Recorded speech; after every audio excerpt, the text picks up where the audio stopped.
And what a spectacular Saturday afternoon at Phillips Chevrolet here in Lansing for Marilyn. Happy birthday. It's her birthday today.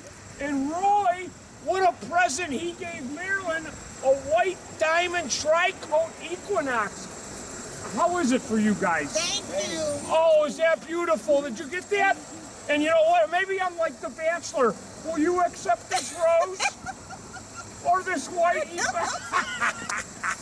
I love that. We'll see you here at Phillips Chevrolet in Lansing. Perfect.